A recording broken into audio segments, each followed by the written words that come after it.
The cold night and the last hug, 600 words. The night was colder than anything Elara had ever known. Snow moved across the ground like white smoke, pushed by a sharp and angry wind. It was the kind of cold that made skin burn and bones shake. Elara held her small child, Tavin, tightly against her chest as she walked through the dark forest path. Her breath came out like fog, but she kept walking, hoping to find shelter. Tavin was getting weaker. His small hands had stopped moving, and his lips were turning pale. Elara wrapped her scarf around him again and again, even though her own fingers were going numb. She tried to warm his face with her hands, but the cold was too strong. "Stay with me, Tavin," she whispered. Her voice was shaking, not only from fear but from the freezing air cutting into her lungs. She had been walking for hours, but the storm only grew worse. The trees around her bent in the wind, and the snow hit her face like tiny blades. She could not see the moon anymore. She could not see any light.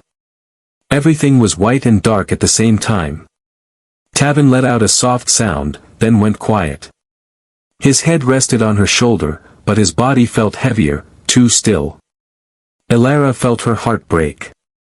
She touched his cheek. It felt very cold. Much too cold. "No, no, please," she whispered, pulling him closer. Her legs were shaking, and she felt her strength slipping away. She looked around desperately for a house, a cave, a fire, anything. But there was nothing except snow and darkness. The wind pushed her back, and she fell to her knees. Her arms tightened around Tavin. She could not let go. She tried to stand again, but her legs no longer listened. The snow was already covering their feet. "I'm here," she said softly into his hair. "Mama is here. I won't leave you." The cold crept deeper into her body. Her hands felt like stone. Her eyelids were heavy, too heavy to keep open.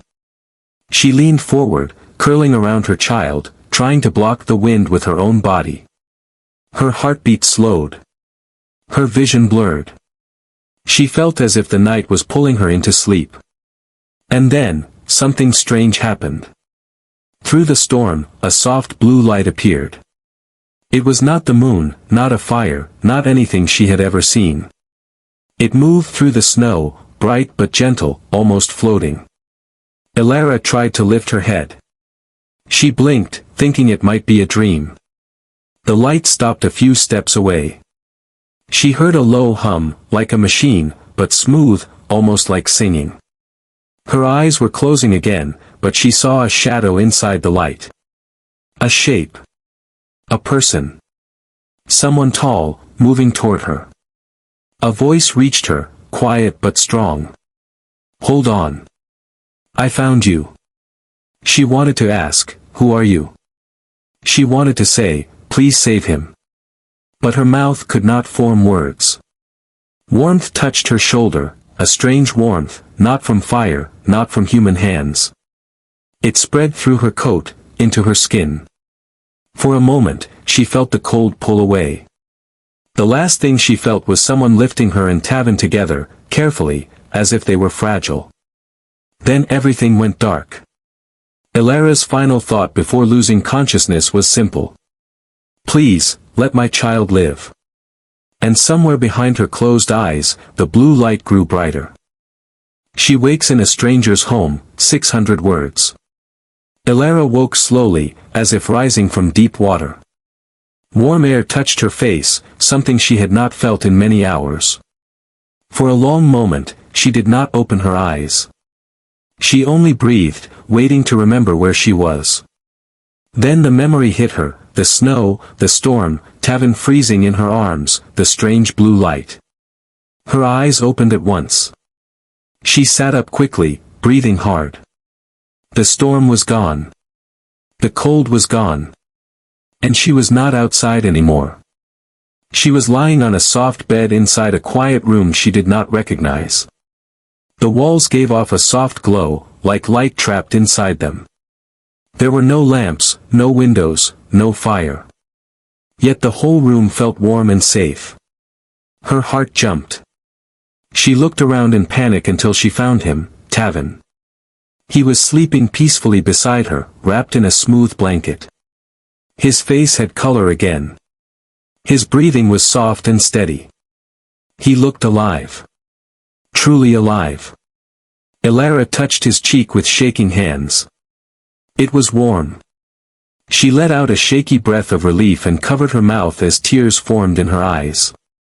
"How?" she whispered. Before she could think more, she heard soft footsteps outside the room. She froze. The door opened. A man entered. He was tall, with calm eyes and clothes that did not look like anything she had ever seen, dark fabric, smooth and fitted, with thin glowing lines near his sleeves. He carried something in his hand, a small round device humming quietly. Elara pulled Tavin closer, ready to protect him. The man raised his hands gently. "It's all right," he said. "You're safe." His voice was calm, almost too calm. "Who are you?" Elara asked, her voice trembling. "Where am I?" "My name is Kale," he said. "And you're in my shelter. I found you both in the storm." She stared at him. Something about him felt strange, not dangerous, but not normal either. "How did you find us?" she asked. Kale looked at the small device in his hand. "We monitor the storm patterns," he said. "Your body temperature was falling below human survival range. I had to move quickly." Elara's heart skipped. How did he know that level of detail? And what did he mean by "we"? She looked around the room again. Everything felt too advanced, too different from any home she knew. The walls were smooth like metal but warm like skin. The bed felt soft but had no cloth or wood. The air smelled clean, almost unnatural. "This is not a normal house," she whispered. Kale did not answer. His silence told her she was right. Before she could ask more, Tavin woke up. The boy blinked, looked around the strange room, then at the strange man standing near the door. "Mama," Tavin said softly. "His hands." "Mama," his hands were glowing. Elara froze. She looked at Kale. His hands looked normal now, ordinary skin, no light. But she remembered the warmth she felt in the snow. The same warmth that pulled the cold away. Kale's expression changed slightly, almost like he knew the boy had seen something he should not have. "You were both in danger," he said. "I did what I had to do." Elara swallowed hard. "What are you?" she asked softly. Kale did not answer right away. He looked at the door, then back at them. "You need rest," he said. "There will be time to talk later. For now, you're safe here." But his eyes told a different story, a worried story. Elara felt it immediately. There was something he was hiding. And she had the terrifying feeling that safety would not last long. The truth about Kale, 600 words. Elara could not sleep after Kale left the room. The strange light in the walls made soft shadows, and the quiet hum in the air felt unnatural. She kept her arm around Tavin while he slept, but her mind stayed awake. Who was Kale? What was this place? How did he save them from death in the storm? Hours passed slowly. Tavin slept peacefully beside her, but Elara sat upright, watching the door. Every sound made her tense. Every breath of warm air felt like a warning. Finally, the door opened again. Kale stepped inside with a small tray of warm food. It smelled good, simple soup, bread, and something like fruit but glowing faintly. "You should eat," Kale said quietly. Elara did not touch it. Instead she looked at him with sharp eyes. "Tell me the truth," she said. "This place, none of it makes sense." Kale hesitated. Then he sat down on the chair across from the bed. He looked tired, as if he had been awake all night. "You're right," he said. "There are things you don't know. Things most people in your world never learn. Ilara's heart beat faster. Kale continued. I'm not from the nearest town. I'm not even part of any known community. He paused. My people live far from others. Hidden. We built our own world, away from war and chaos. A place where humans could grow stronger. Ilara frowned. Humans. You mean, you're human? Yes, Kale said. But not like you. Not exactly. Before she could ask what that meant, a strange noise came from the hallway, a low mechanical sound, like metal breathing. It made the hairs on her arms stand up. Ilara looked at the door in fear. What is that? Kale stood up quickly. You were not supposed to hear that, he said. Please stay here. But Ilara grabbed his arm. Tell me, she demanded. Kale looked into her eyes. And for the first time, he did not hide the truth. We have machines here, he said. Living machines. They help us survive. They watch the land above us. They carry messages. They make sure no one discovers our home. Ilara swallowed. And now they know I am here. Kale nodded slowly. Yes. She felt cold again, not from the storm, but from fear. Why is that a problem? You saved us. Why would your people care? Kale's jaw tightened. Because bringing an outsider into our shelter is forbidden. My people believe outsiders are dangerous. They fear you will expose us. They fear change. Ilara stared at him. So, they want us gone. He looked away. I tried to hide you. But the machines detected your presence. They sent alerts to our council. A loud alarm suddenly echoed through the room, sharp, rising, and urgent. A red light flashed along the hallway outside. Tavin woke up, frightened, and clung to Ilara. Mama, what's happening? Kale moved to the door, his voice tense. They found us, he said. The council knows you're here. They're sending guards. Ilara held Tavin close. Are they coming to hurt us? Kale looked at her, truly looked, and she saw something in his eyes she had not expected. Fear. Real fear. They will not understand why I saved you, he said. And they will not let you stay alive. Ilara felt her knees weaken. Then why did you save us at all, she whispered. Kale stepped closer to her. For a long time, he said, I believed humans should help other humans. That saving a life is more important than any rule. His voice grew softer. When I saw you and your child in the snow, I could not leave you to die. The alarm grew louder. Footsteps echoed in the hallway, many footsteps. Metal boots. Heavy. Clothes. Kale grabbed a small glowing device from the table. It expanded in his hand like unfolding glass. A shield. A weapon. A strange mix of both. Stay behind me, he said. No matter what happens. The door began to unlock from the outside. Ilara held Tavin close, her heart pounding. Whatever was coming. She knew it would change everything.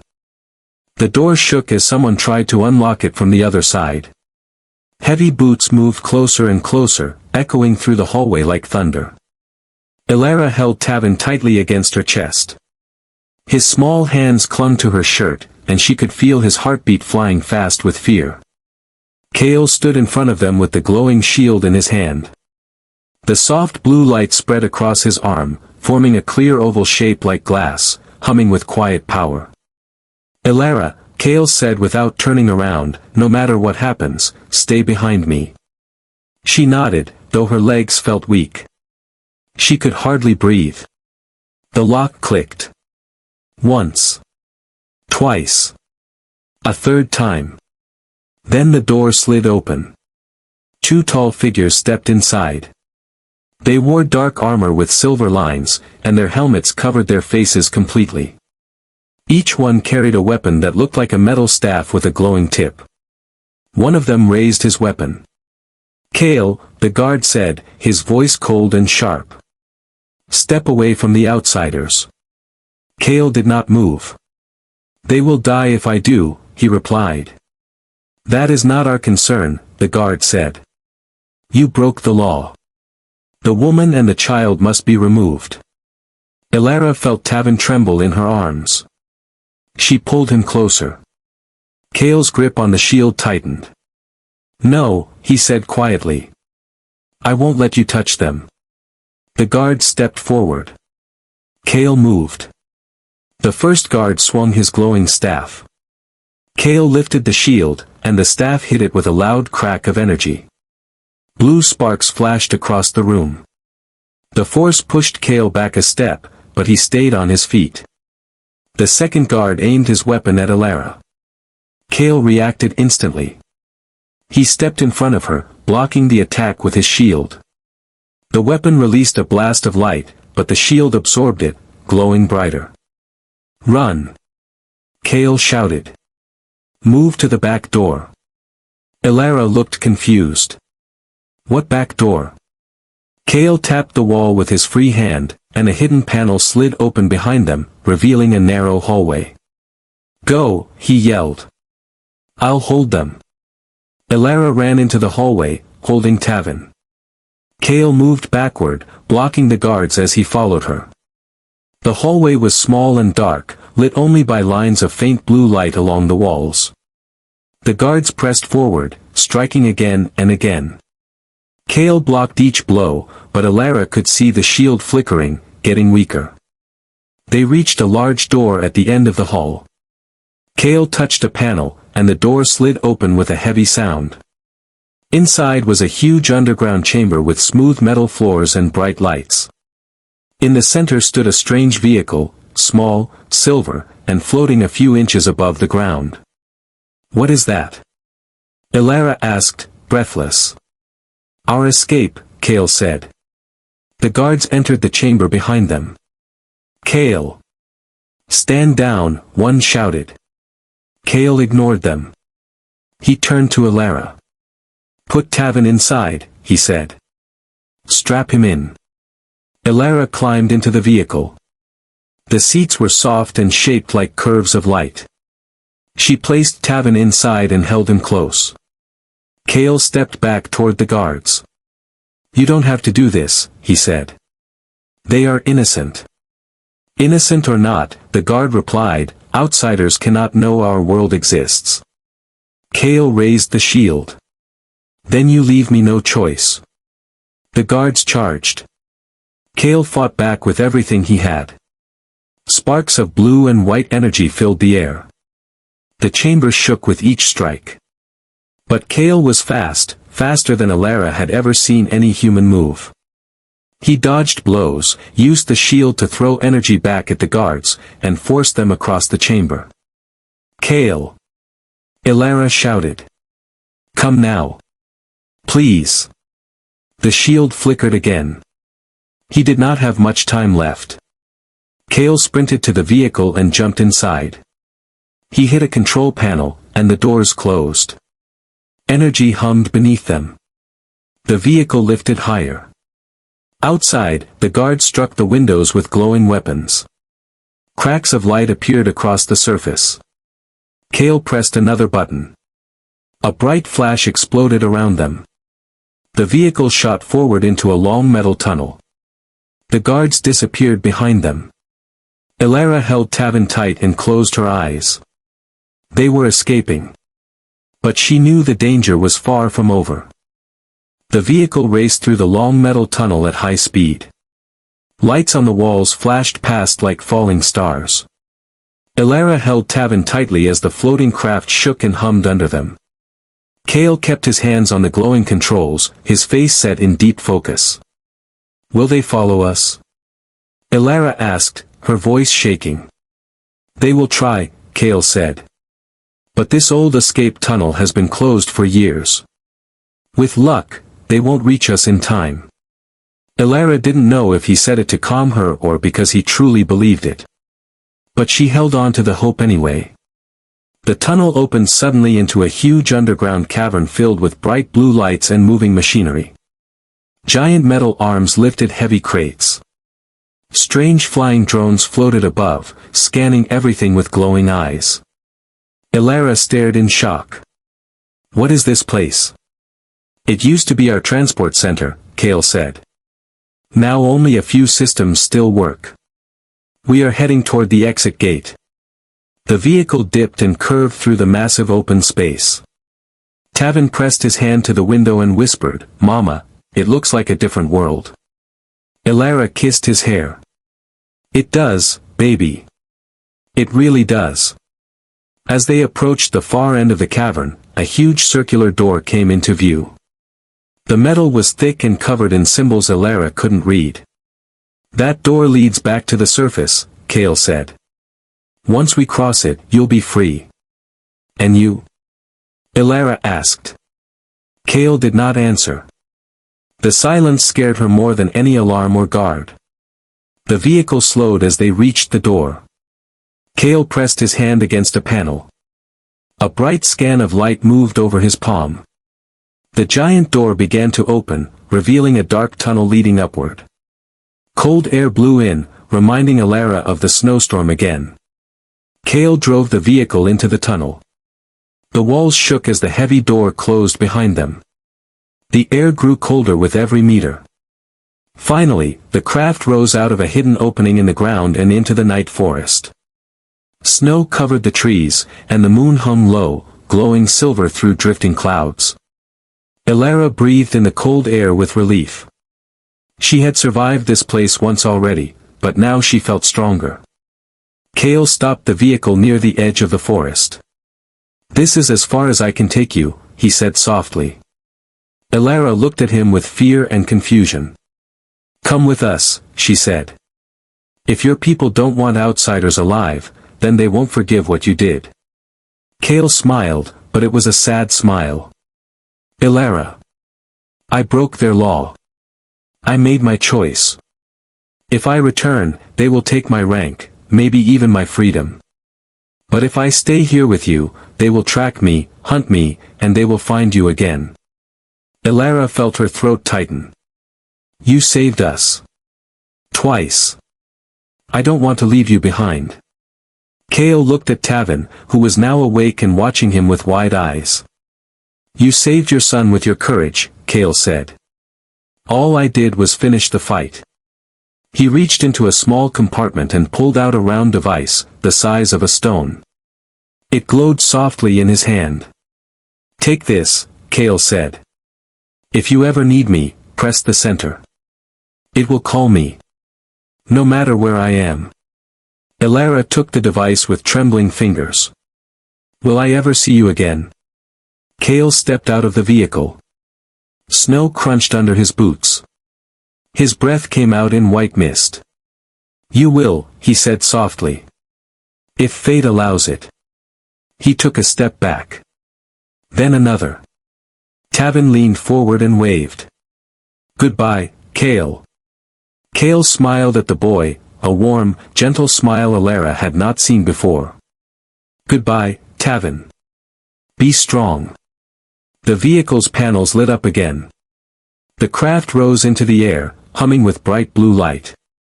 Snow swirled beneath it as Kale guided it upward. Elara watched until the glow disappeared behind the trees, leaving only the quiet night. She held Tavin close and looked at the small glowing device in her hand. She did not know what the future held. But she knew Kale was out there, somewhere in the hidden world beneath the ice, a world she was never meant to see. And if she ever needed him again, he would come.